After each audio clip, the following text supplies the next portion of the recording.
The shocking scale of fraud in the National Disability Insurance Scheme has been laid bare. NDIS participants had come out of prison, placed in boarding houses where their NDIS packages were harvested. Are NDIS participants being trafficked? There are similarities in terms of some activity that we have seen. An NDIS bombshell. Bill Shorten, who set up the scheme, and whistleblower Drew Pavlo come together. The bombshell claim that frauds are trafficking Australians with mental disabilities. We're now encountering cases of really brutal trafficking and potentially even the enslavement of participants. Putting a $30,000 target on their head to harvest their NDIS payment.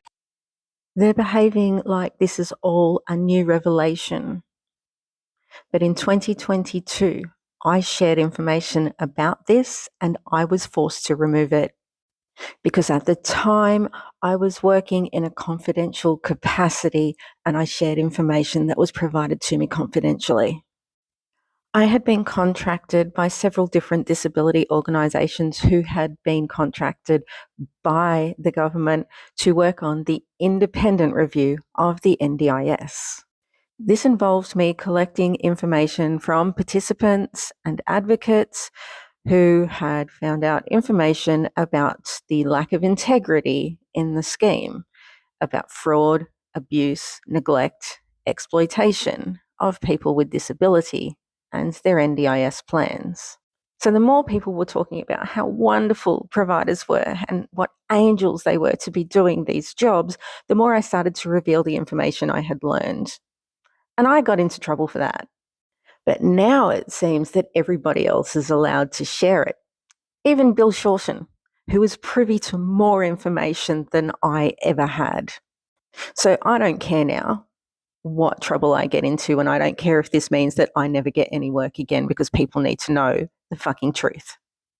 I told people the things that I had been told, that providers were going into remote Aboriginal communities, finding out who had NDIS packages, promising those families cigarettes, alcohol, iPads so they could keep in touch with their loved ones, and taking that participant to a home where they would be looked after because they were such a burden on the family. They would take them away somewhere for a month or two and their plans would be drained. And then they would dump them at a hospital. This was all happening prior to the independent review in 2022. They knew about it. It is not new, and it is still happening.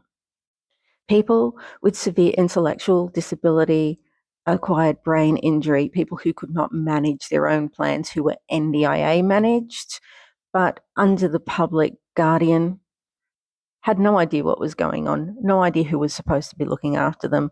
Some provider would get the contract, supposed to turn up, and they might, maybe, turn up because the person that they were looking after couldn't report whether they turned up or not.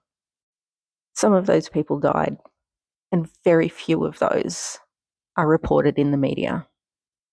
But we've heard what they do in some of the other stories that I brought to you. Oh, we use restrictive practices, but we just write verbal redirection on the report.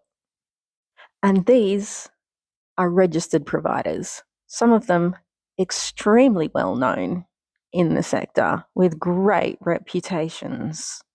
Yeah, they spend thousands a year on registration and auditing.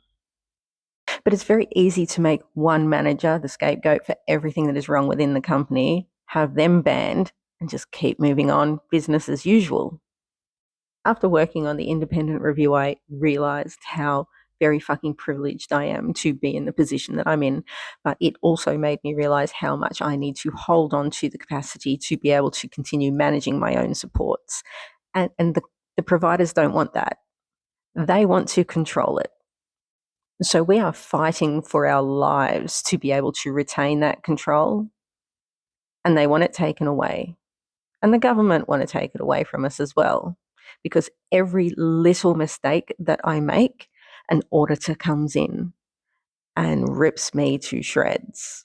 And I'm not saying it's connected, but the last time I made a complaint about an auditor, I got a surprise review of my plan. But again, I don't have a podcast. I'm not getting paid. I'm not asking you for donations, and I don't get some comfortable government job. I just constantly get told by people to get a job and stop using their taxes. But when these bad things happen, who is it that's on the phone to the participant who is crying because the unscrupulous providers have drained their plans, taken all of the money, and the person on the phone at the NDIS is blaming the participant for not knowing what happened? It's not Bill Shorten. It's not Carl Stefanovic, and it's certainly not Drew fucking Pavlou. It's me.